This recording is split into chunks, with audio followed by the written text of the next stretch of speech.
Super Smash Brothers 64. The first Super Smash Bros. Game ever. This was something amazing. So, let's go ahead and start the review. So there's multiple different things you can do in the game. So we'll start with the 1P game. This is very basic. Well, let's go to the characters. So you have 8 characters available from the start. Those are Mario, Donkey Kong, Link, Samus, Yoshi, Kirby, Fox, and Pikachu. Luigi, Ness, Captain Falcon, and Jigglypuff are all unlockable through different means. You can choose your time limit. So 1P game is known in the later Smash games, which of course we'll get to later this week, is known as Classic mode. So this is the easy one where, you use attacks, you beat up your opponent, try not to die, and it's all good. You got special attacks. It's all good and stuff. So, then you have your bonus games. So the first is the more used one. Break the targets. It's easy, 10 targets. You have to use your character's specific move set and skill set in order to break these 10 targets. These games are playable within the one-player mode, which was aforementioned. But yeah, these levels are really basic. They're not overly complicated, but they do provide some challenge. And then there's the second one, which hasn't come back yet. In fact, this is one of my hopes for Smash 5. Board the platforms. All you have to do is board the 10 platforms. It's similar to Break the Targets in the sense that you need each character's specific skill set. But man, this was like one of my favorite modes.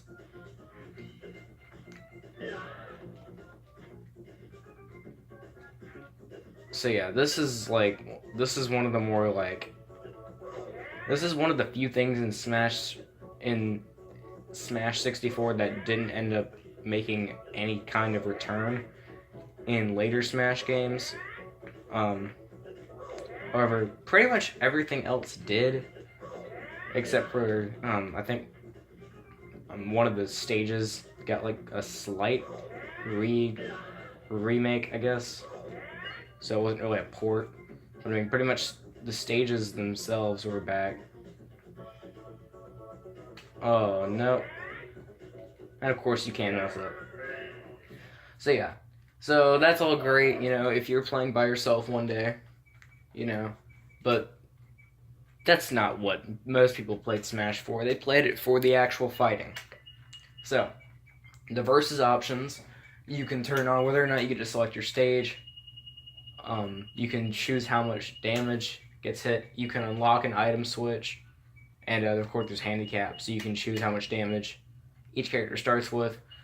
I'll show that. And then you can do team battles. So, item switch, you can turn off or affect how much the items appear and which ones even do appear. So, maybe I didn't want any bombs, so I take out, those. Or maybe I didn't want any, hitting weapons. So, I'd take out, these. Or I didn't want any healing items, so I took out, those 3. So, different combinations. There's 2 different methods, or 4 technically, time and stock, and then there's time team and stock team.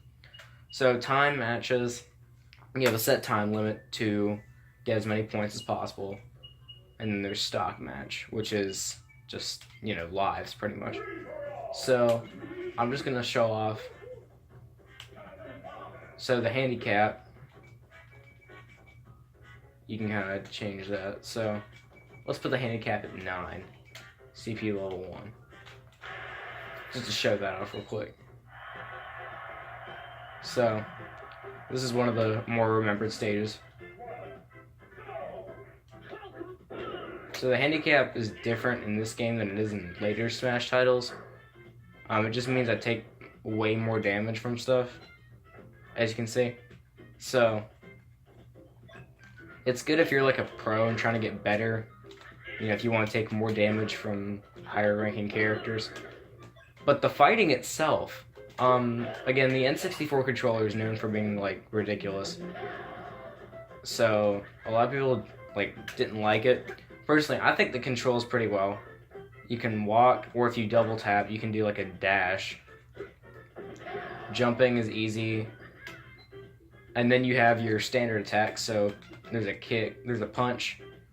You can hit down to fade through platforms with a kick, and then there's an uppercut, and then we have special attacks. So I can jump and do an uppercut. I can do my iconic punch by not pressing a direction, or I can do a downward kick. And then of course there's my other items. There's my grab, which turns into a shield, and then I can taunt. So like, yeah, I'll go back in and show the taunt, or not the taunt. I'll show the grab. Yeah, we get it. So yeah,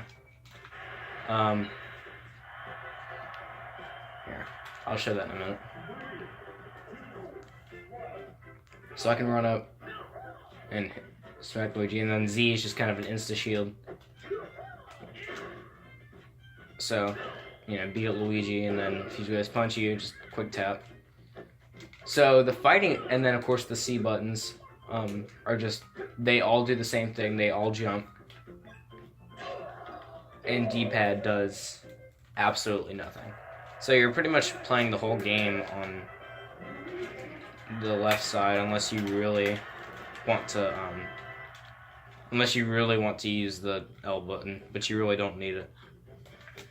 So overall opinion of Smash 64, I will say Break the Targets is iconic at this point. I mean, there's so many. This mode has been in every. Well, it wasn't in Smash 4, but a variation of this mode has been in every Smash Bros. Title.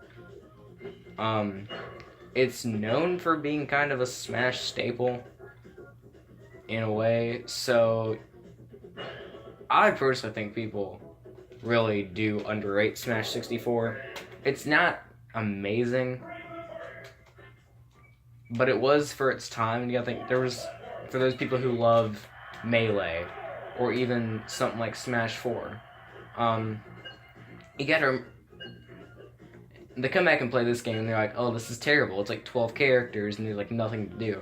But you gotta remember also that, I mean, this was very, very new. It wasn't like they had been making Smash Bros. Games forever. This was a very new concept, taking every Nintendo character and putting them, or the most iconic Nintendo characters, and putting them in their own unique title. It was something that, you know, really hadn't been talked about.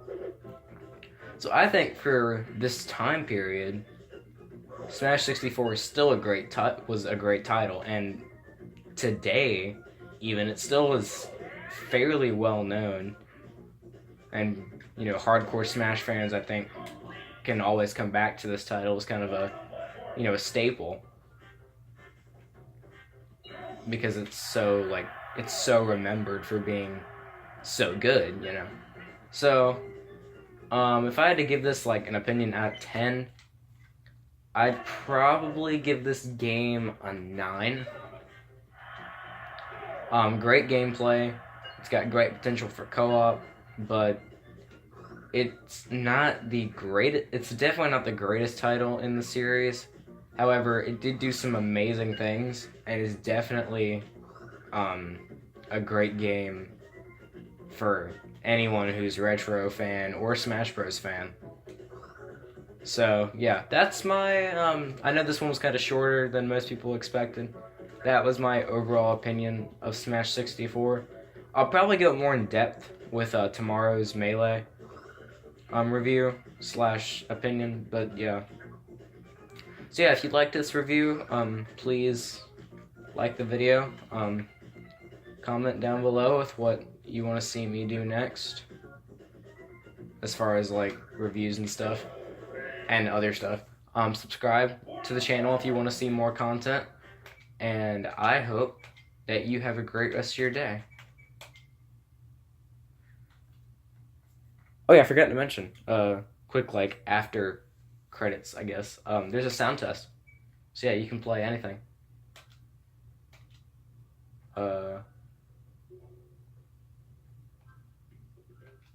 Yeah. Yeah, I can, yeah. And there's records. You can look at characters. Yeah. And you can delete data. Yeah, I should have mentioned that. It's not anything major, but yeah. Just in case you were like about to get max, I didn't put that in. But yeah, seriously, have a nice day. And bye.